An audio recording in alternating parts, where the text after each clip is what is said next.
Publish News entrevista Vera Esaú, gerente de Relações Institucionais da CBL, é o atual cargo dela, foi por muito tempo gerente de comunicações. Sim, olá. Vera, tem um nome no meio. Vera Helena Höxter Esaú. Höxter. Alemão. Alemão. Conta a história desse... Então, o papai era alemão, nós somos de descendência judaica. O papai veio para o Brasil em 1937, ele é de Frankfurt, onde temos a nossa maior feira de livros do mundo. Ele veio em 1937, fugido do nazismo, e a mamãe era rumena, também de descendência judaica, e também veio fugida, mas em 1940, já durante a guerra.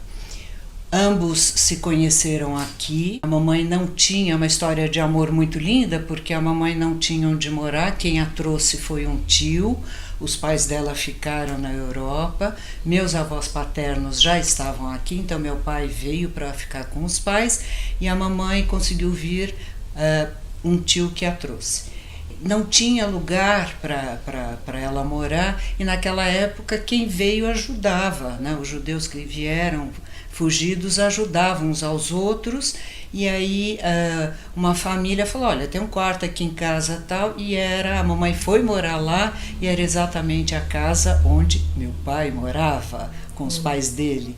Ela morou lá um tempo, aí ela logo aprendeu português, porque o romeno é uma língua latina, então ela aprendeu muito rápido, o papai já estava aqui há 3 anos, também já falava, ela rapidamente começou a trabalhar, ia tomar o bonde, e o papai ia no ponto do bonde para paquerá-la, enfim, uma linda história de amor. Eles namoraram, em 9 meses casaram. Eu digo que apesar deles serem judeus, que a gente imagina, aquela coisa rígida, eles não tiveram nada dessa educação. A mamãe sim, a mamãe foi um pouco Yiddish mama, sabe? Aquela coisa de sofrer, de tal. Eu peguei isso um pouco, tive que fazer muita terapia, mas a mamãe tinha isso. Mas o papai era de boa, era ótimo, e eles sempre nos passaram, a mim e meu irmão, meu único irmão, nos passaram valores muito bacanas da vida que nos fez caminhar livremente pela vida, sabendo o que a gente queria, sabe? Isso foi muito, muito importante. São irmão mais velho. Ele tem alguma coisa a ver com o livro ou não? Ele não, ele é engenheiro, não tem nada a ver com livro. Você que desvirtuou para esse caminho? Exatamente, eu assim que... Então, eu fiz comunicações, desvirtuei mesmo, né, paixão. Eu fiz comunicações na ECA USP, e assim que eu me formei, eu tinha uma irmã de coração que trabalhava na editora Ática, e ela me convidou para ir para trabalhar lá. Na Ática ainda era uma editora pequena, e eu falei, não, eu não quero ir para um lugar que eu seja convidada, eu quero lutar por um lugar que eu vá sozinha. Aí eu fui procurar emprego e tive algumas sugestões, mas eu fiquei com aquilo na cabeça. Da oportunidade de trabalhar com livro. E aí um dia eu liguei para ela e falei, quem sabe eu faço uma entrevista aí. Aí ela me colocou em contato com o fundador da Ática, que era o Anderson Fernandes Dias, que foi o Anderson Fernandes Dias, e ele me chamou para conversar. Aí ele perguntou assim, você é recém-formado em comunicação, relações públicas, o que você pode fazer pela editora Ática? Eu falei assim, eu não sei, porque primeiro eu preciso conhecer a editora para depois montar um plano de trabalho na minha área. Ele falou, está contratada. Foi assim que eu comecei no livro. O que ele quis ver ali? O que você consegue... O que eu entendi? Ele falou assim, ela veio com humildade e ela foi verdadeira no que ela colocou.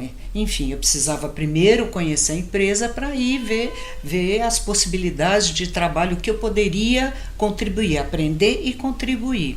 Quando você faz uma entrevista de trabalho, você procura alguma coisa nesse sentido também? Sem dúvida. Eu penso que a vida profissional da gente é sempre assim. É uma busca e uma entrega. Então a gente adquire experiência e oferece experiência daquilo que a gente já aprendeu. Tá? Então, e ser verdadeiro, né? Hoje em dia está muito mais difícil, a questão competitiva, né? O cenário é outro, mas, enfim, durante essa minha jornada profissional, e quantas vezes eu entrevistei pessoas que foram, que trabalharam comigo, então eu sempre buscava valores verdadeiros, né, para que a gente pudesse desenvolver o trabalho.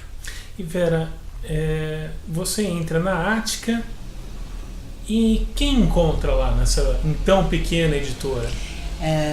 Então, eu entrei na Ática... Porque tem gente que está aí até hoje no mercado atuante. Por exemplo, Jiro Takahashi. Então, o Jiro já era editor da Ática, foi um privilégio trabalhar com ele por tantos anos. Ele na área editorial e eu na área, então, de divulgação dos livros paradidáticos, da coleção Vagalume, que foi uma das grandes coleções que o Jiro editou, da série Bom Livro, que eram os clássicos da literatura brasileira, da linda coleção Para Gostar de Ler, que foi outra coleção idealizada pelo Jiro, e a gente tinha depois a coleção Autores Brasileiros, onde foram lançados vários autores novos que não tinham espaço na época, então foi muitos autores mineiros, os famosos autores como Roberto Drummond e outros tantos, mas eu divulgava também os livros das coleções de ciências sociais, grandes cientistas sociais, ensaios, e aí eu tenho um case para contar. A Ática resolve lançar a coleção Grandes Cientistas Sociais e convida para coordenar a coleção nada mais nada menos que Florestan Fernandes, pai. Vera, recém-saída da faculdade, primeiro emprego para valer, antes só tinha feito estágios, tenho que participar de uma reunião com toda a diretoria da editora para entender o que era a coleção, para que eu pudesse preparar o plano de comunicação e divulgação. Eu me sentia deste tamanho frente a um monstro da intelectualidade brasileira. Ele estava vivendo no Brasil? O Florestan Fernandes morava aqui em São Paulo. Tá. E aí ele começou a explicar os objetivos da coleção, o que era a coleção, e de repente ele levanta e começa a dar a volta na sala, e falando. Quando eu olho, ele estava sem meia e sem sapato, tinha tirado o sapato, a meia, eu estava andando tão informalmente. Aí eu falei, pois é, ele é um ser humano como eu. Como eu me senti melhor naquela hora, viu? E foi uma coisa muito bacana. Depois eu tive o privilégio de estar muitas vezes com ele. Eu lembro muito do Paulo Mendes Campos, lembro muito dele, de eventos com ele, com Rubem Braga. Como que eu fazia divulgação à imprensa? Então, eu preparava o release, imprimia, tirava xerox naquela época, colocava com um livro e ia nas redações. Naquela época nós tínhamos o Estadão e o Jornal da Tarde. Aí eu passava uma tarde nos dois jornais, porque além das redações tinha os cadernos de cultura, e eu sentava junto com jornalistas de cultura e a gente conversava, a gente trocava informações e pautas, a gente criava pautas juntos. Então era uma relação muito gostosa, essa proximidade com o jornalista. O assessor era mais jornalista do que consegue ser hoje. Muito mais. E aí outra tarde, por exemplo, eu ia para TV Cultura e depois eu ia para Editora Abril, quando todas as revistas ainda eram na Marginal Tietê. Aí eu ia a tarde inteira na Playboy, Nova, Cláudia, Veja São Paulo e Veja. Em cada redação eu levava, nunca saía com um livro só, então a gente sabia, claro, o produto adequado ao veículo, e aí sentava com jornalistas, com grandes jornalistas como Humberto Werneck, Nirlando Beirão, enfim, nomes assim bárbaros do jornalismo. Existia um bloqueio por parte da imprensa com relação ao livro paradidático, porque eles achavam que isso não era livro para imprensa, era livro para escola, para professor. Então o que eu fazia? Eu tirava os suplementos do professor do livro e eu toda vez provava que aquilo era literatura juvenil. Era uma das minhas tarefas, era mostrar que aquilo era literatura de alta qualidade, e que bom que ia para a escola. E a Para Gostar de Ler não precisou nem... porque tinha mesmo esse viés de formar leitores, né? Que tanto a gente precisa ainda, hoje a gente luta tanto por isso, né, André? Então, nunca ouvi um jornalista, um radialista, alguém, leitores, professores, que não amassem essa coleção. Aí eu levava muitos autores nas rádios. Tinha no tempo do programa Balancei, que o Faustão apresentava, e eu levava muitos autores. Tinha o programa Certas Palavras, do Jorge Vasconcelos e nosso querido Claudinei Ferreira, ambos jornalistas bárbaros. Eles só faziam entrevistas com autores e sobre livros. Quantos autores eu não levei pessoalmente e tal. E aí, entre eles, um que foi várias vezes, foi o Marcos Rey. E o Marcos Rey também aí é uma história muito bonita, porque o Marcos Rey lançou muitos livros na série Vagalume e relançou na Ática livros de literatura brasileira, como Memórias de um Gigolô e O Enterro da Cafetina, entre tantos outros da literatura brasileira, ele que tanto cantava e escrevia São Paulo. E a gente acabou ficando amigo, eu já era casada nessa época, e aí ele e a Palma, sua esposa, nos convidaram para ir à casa deles em várias reuniões, até quando o Giro ia também, reuniões de escritores, de editores, sempre uma delícia, e tive a oportunidade de recebê-lo em casa também várias vezes. E ele gostava muito de mim. Quando ele faleceu, que agora fez 20 anos recentemente, aliás, Loyola fez um texto belíssimo, belíssimo sobre isso, sobre os 20 anos, na coluna dele no Estadão. Um beijo, Loyola, lindo, nosso mais novo acadêmico. Quando ele faleceu, a Palma quis ir conosco para ele foi cremado, ela quis ir com a gente pro crematório. Ela estava toda de branco, muito chique, muito bonita, porque assim pediu o Marcos Rey. E como ele escreveu muitos anos na Veja São Paulo, ela resolveu, teve lá a cremação, ela resolveu jogar as cinzas do Marcos na cidade de São Paulo, no centro, onde tinha os inferninhos, ali na Major Sertório e tal.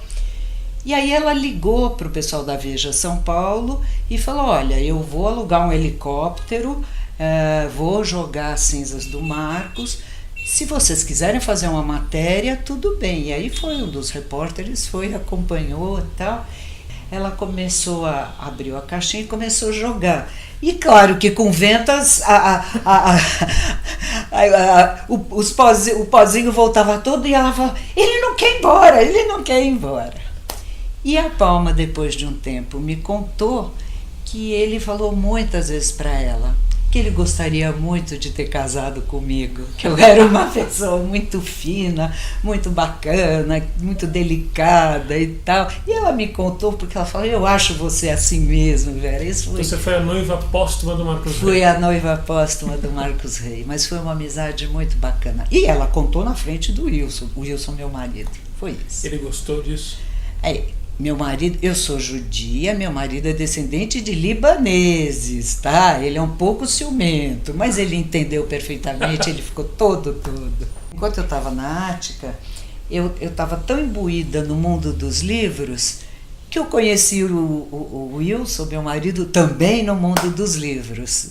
Foi numa Bienal, a Ática lançou na época uma coleção de autores africanos muito bacana, de Pepetela e tantos outros autores, e naquela época a gente conseguiu trazer 10 autores africanos que vieram autografar na Bienal, lançar seus livros, e todos de língua portuguesa, claro, e depois viajamos para vários estados, em parceria com universidades que tinham literatura portuguesa e africana na época, e fizemos vários eventos, foi um trabalho muito bonito.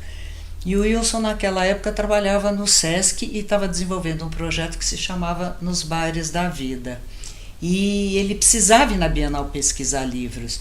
E de repente ele estava assistindo televisão e eu, coincidentemente, eu estava dando uma entrevista para a TV Cultura falando dos autores africanos lá da Bienal, que estavam conosco na Bienal. Ele falou, olha, eu acho que eu vou na Bienal, a gente já tinha se encontrado uma vez numa festa de amigos comuns, conheço essa loira aí e tal. Foi lá na Bienal, tal, fomos tomar um café e aí pronto. Aí logo começamos a namorar e lá se vão 35 anos de uma vida de amor e de troca, uma vida muito gostosa. Você ficou quanto tempo na Ática? Eu fiquei 18 anos na Ática. Viu a empresa? Eu vi a empresa crescer, enfim, foi um trabalho bem grande. Lá eu tive a oportunidade de ir também pela primeira vez para a Feira do Livro de Frankfurt, porque a Ática tinha uma prateleira no estande do Brasil, então eu fui para lá para divulgar os livros. Seu pai estava vivo nessa época? Papai estava vivo, sim, nessa época. Eu tive a oportunidade de conhecer a casa onde meu pai nasceu. A casa foi bombardeada na guerra, mas foi reconstruída e está lá. Era uma rua com casinhas geminadas e eles reconstruíram como tantas outras moradias. Aí, ainda seguindo em Frankfurt, aconteceu que eu já estava trabalhando na editora Melhoramentos, não na editora, mas eu fiz um projeto para o grupo. Eu trabalhava no marketing institucional, um projeto de imagem do grupo, então editoras, livrarias, o papel, reflorestamento, e aí minha sala era ao lado da sala do Breno Lerner, uma delícia, porque a gente conversava muito, trocava muitas experiências. E aí, quando o Brasil foi o país homenageado pela primeira vez, o Alfredo Weisslog, nosso querido Alfredo Weisslog, era presidente da Câmara Brasileira do Livro, e eu fui uma das pessoas que o ajudou na organização e acabei indo para lá.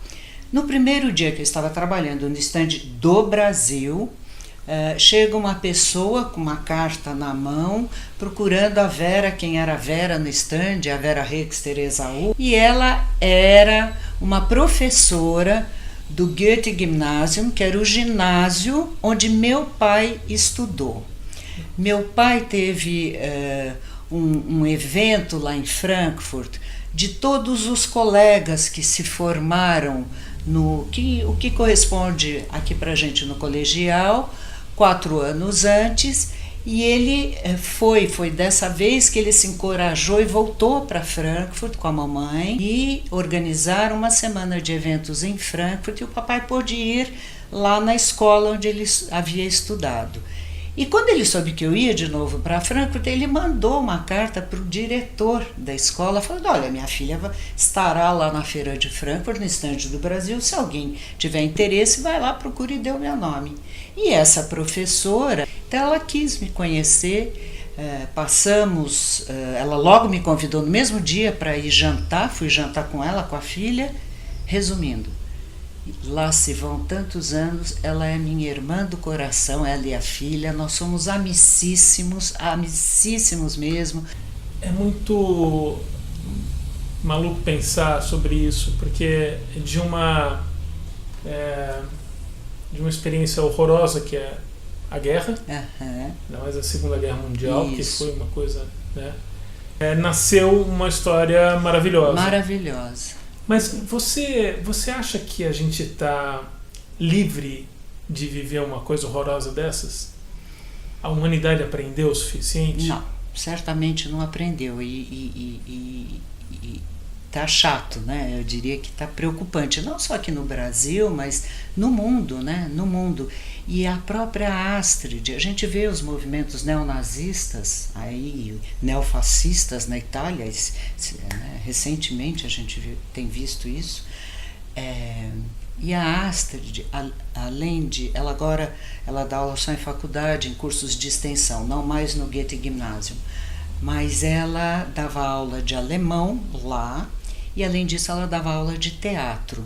E ela não é judia, ela escreveu com os alunos dela, isso há uns 10 anos atrás, uma história, porque ela sempre achou que os alemães não resolveram a questão do nazismo, que eles puseram a sujeira debaixo do tapete.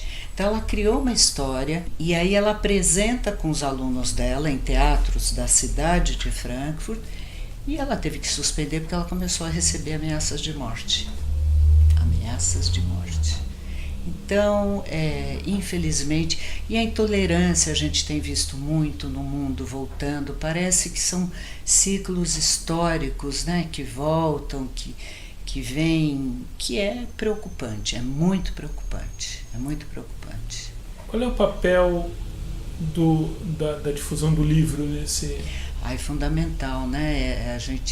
Os livros de história, né, são absolutamente importantes para esclarecer todos esses fatos, que contra os fatos não adianta querer colocar interpretação, né? São fatos históricos, né? Então os livros são absolutamente importantes. Você se sente uma missionária trabalhando pelo livro? Assim, é uma coisa que é além da profissão? Olha, eu acho que todos nós que trabalhamos com livro somos missionários, sim. Eu acho que é um privilégio poder trabalhar com livro, porque livro educa, livro transforma, livro faz a gente refletir. Então, nesse sentido, e ainda mais no Brasil, num país que precisa caminhar tanto com a educação, que sem educação e sem cultura a gente não avança, as pessoas não conseguem pensar, sem saúde, sem educação e sem uma boa alimentação, as pessoas não conseguem refletir e ir para frente. Então, sem dúvida, a educação é fundamental. Então, eu acho sim que quem trabalha com livro, quem tem essa missão de muito mais do que ser vender livros, a gente tem essa missão sim de transformar pessoas. E quando a gente fala em educação e cultura, é a intersecção do livro de literatura, do livro de ciências, do livro de música, do livro de matemática, todos eles interagindo, os didáticos interagindo, os professores interagindo, para que o aluno entenda o todo, como as áreas se interligam. E aí eu cito como exemplo um projeto que eu coordenei, tive o privilégio de coordenar na CBL, que foi lançado na última Bienal, então está bem recente, que chama-se Itinerários da Leitura, que é voltado para professores de escola pública. O que a gente percebe? Que pelas questões educacionais pelas quais o Brasil vem passando, o nosso professor da escola pública tem um salário tão ruim que tem que manter 3 empregos para poder pagar as contas minimamente, ele não tem tempo de se reciclar, não tem tempo, sim, as editoras ajudam, mas não é o suficiente. Oferecem cursos, as editoras oferecem, sim, mas não é o suficiente. Então nós criamos um projeto bem visual, com muito pouca teoria, onde você mescla livros de literatura de vários, desde história em quadrinhos, a ficção, não ficção, a romances, enfim, vários segmentos, junto com música, com teatro, com artes, com filmes, como eles podem interagir, indicando indicando, fazendo uma ligação. Então eu indico um livro, que música que ele remete, que teatro que ele remete. Então a gente fez esse exercício, é muito visual, muito bacana. A gente teve que montar uma equipe para fazer? Que a gente fez em parceria com o SEDAC, que é a comunidade educativa SEDAC. Eles são especialistas nesses projetos e fizemos em parceria também com a Editora Moderna. A ideia é ampliar para que outras editoras participem também, para que a gente facilite os professores nessa questão do gosto pela leitura e para entender todo esse mundo, para facilitar as várias linguagens do mundo moderno, que é o que se apresenta para os nossos alunos de hoje. Minha trajetória na CBL, eu entrei em 2011 fui convidada para vir para a Câmara Brasileira do Livro, entrei na gestão da Karine Pansa, na área de comunicação, que sempre foi minha área, de assessoria de imprensa. Eventos na CBL eu não abracei, o que foi muito bom, porque depois eu preciso contar um pouquinho de 15 anos de livraria Saraiva, aí que tem as coisas engraçadas.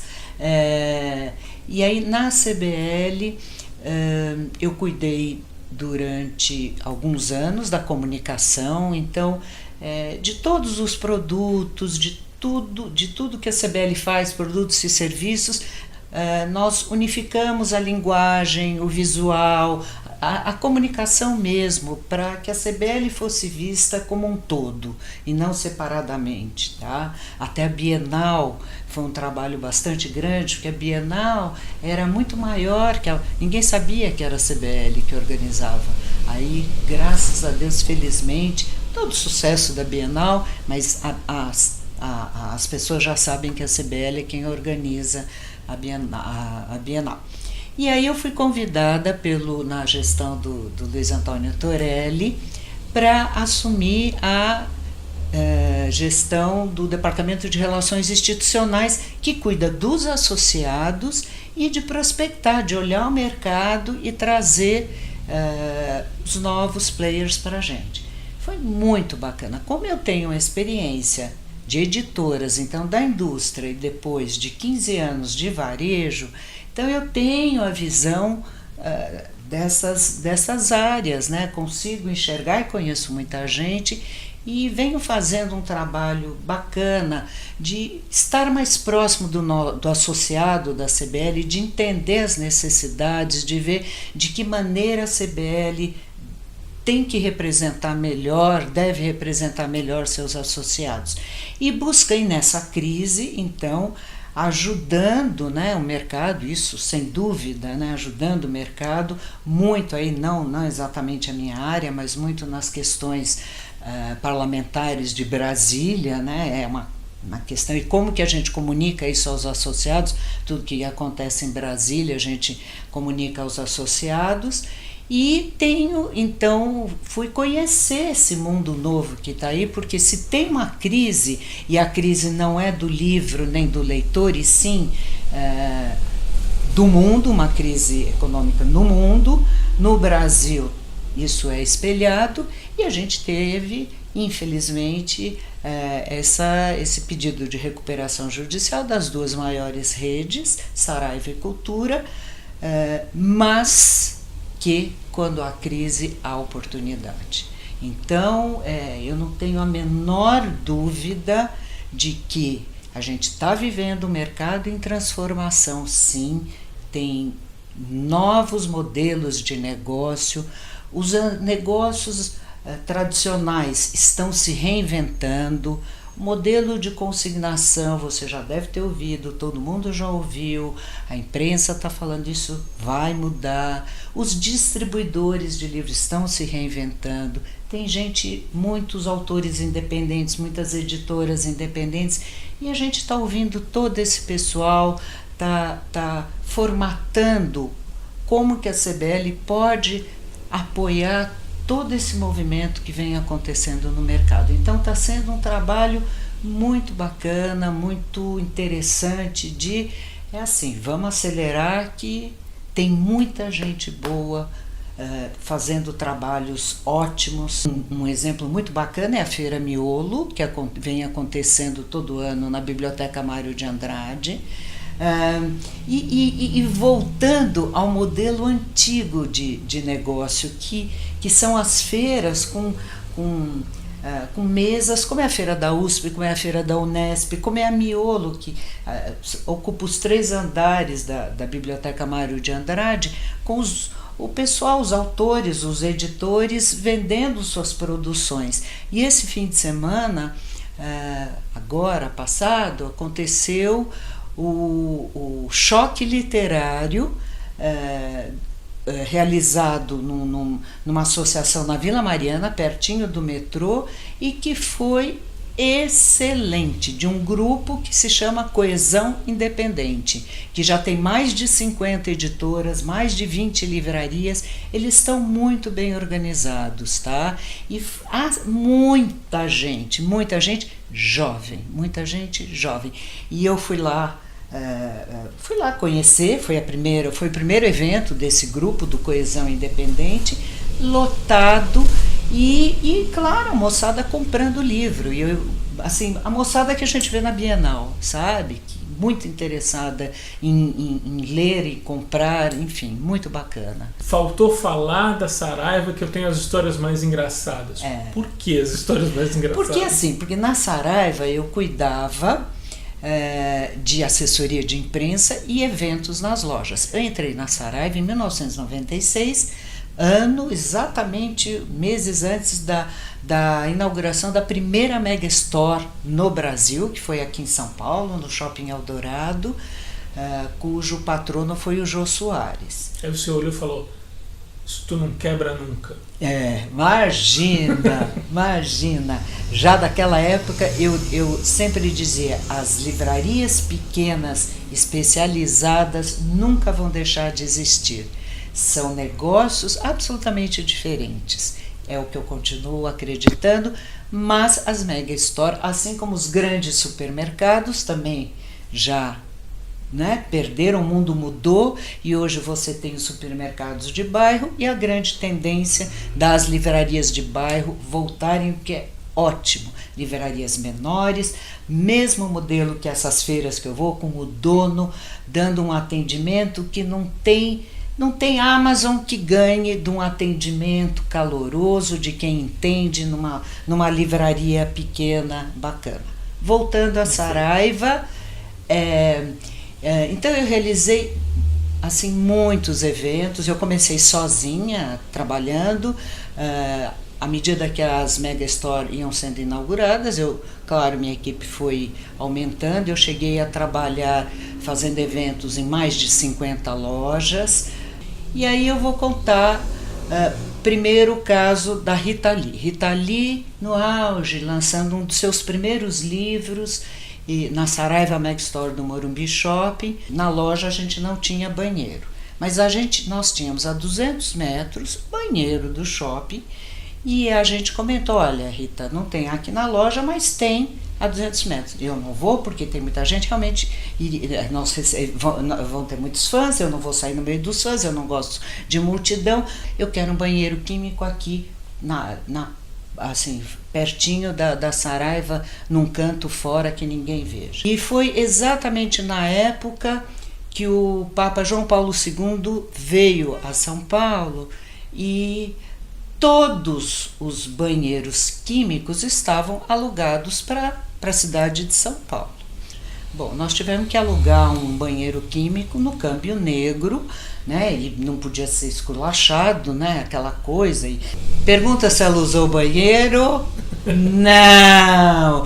Também terminou o evento, depois que ela foi embora, toda a equipe da loja, nós fomos todos lá para o banheiro químico, abrimos a porta, tiramos várias fotos e tal. E aí também, falando nessa questão, a Ana Maria Braga, na época, também estava no auge e também lançou um dos seus livros na Saraiva do Mega Store do Shopping Center Norte, e também mais de 1.000 pessoas, aquela loucura de gente. Antes de ir embora, ela queria ir no banheiro, e ali o banheiro era mais longe. A gente falava, Ana, não vai dar para você sair, porque era sábado, o shopping estava lotadíssimo, a loja lotadíssima, não dava, e ela estava muito apertada. Ela falou assim, tem um balde? Tem um balde. O que nós fizemos? Fomos no estoque, tiramos todos os meninos que trabalhavam no estoque, o pessoal da limpeza lavou bem um balde, aí ela foi lá com a assessora dela, sozinha no depósito de livros da Saraiva e fez xixi no balde. Aí foi embora feliz da vida porque estava aliviada. Aí o oposto. Aí o gerente da loja falou, olha, esse xixi vale muito. Dona Maria Braga brincando com os funcionários. Para não dizer que ser famoso é ridículo, a gente fala que é difícil. É difícil, é difícil. Tem muitas histórias muito divertidas, mas aí eu acho que vale a pena contar também o maior evento que eu já fiz em toda a minha carreira. Um dia, na Saraiva, me liga um diretor da editora Globo, na época, falou assim, Vera, o Bill Clinton vai chegar aqui, ele já era ex-presidente, daqui a 3 dias ele vem para um evento fechado para empresários e a gente está lançando o livro dele, Minha Vida. Você topa fazer o lançamento do livro? Eu falei, mas claro. Ele falou, então, só que é daqui 3 dias. Eu falei, tudo bem, vamos lá. Resultado, ele ia fazer o evento perto da loja do Morumbi Shopping, então vamos fazer no Morumbi Shopping. André, eu tive que em 3 dias organizar um evento, mas a coisa mais incrível foi que eu tive que conversar, tive uma reunião, Vera Esaú, com Serviço Secreto dos Estados Unidos, CIA, Polícia Federal, seguranças do Estado de São Paulo, seguranças do shopping, toda a segurança do shopping, seguranças da Saraiva, eu e todas, mas assim, eram umas 10, 12 pessoas, todas. Deve ser muito inseguro tratar o sentimento não, era muito difícil, de tratar com tanta segurança, né? Muito, porque imagina, um ex-presidente dos Estados Unidos, então, é assim, eles exigiram, tinha um espaço, uma sala de eventos, que estava com uma exposição linda de quadros, nós tivemos que desmontar tudo aquilo, colocar faixas das cores dos Estados Unidos e fotos do Bill Clinton e tal, eles nos passaram, a gente teve que mandar fazer tudo, mas até o detalhe da mesa, ele ia ficar em pé, a altura da mesa tinha que ser tal para que não facilitasse larga, além da altura tinha que ser larga para não facilitar que o público não ficasse tão próximo dele. Bom, no dia seguinte, uma das minhas assistentes foi pesquisar essas mesas, tinha um caminhão ali na área externa da Saraiva, com vários modelos de mesa para a gente olhar ao vivo, porque não dava tempo de olhar a internet, nada, precisava ver ao vivo e tal, então, enfim.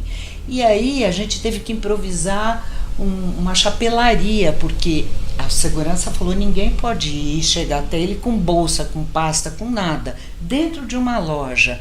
Então, a gente usou aquele lacre de malotes de antigamente, tá? E daí eu tinha que ter uma tesoura para, na hora do cliente ir embora, cortar para o cliente poder abrir seu objeto. E não podia ser pontiaguda, tinha que ser redonda a tesoura por questões de segurança, tá?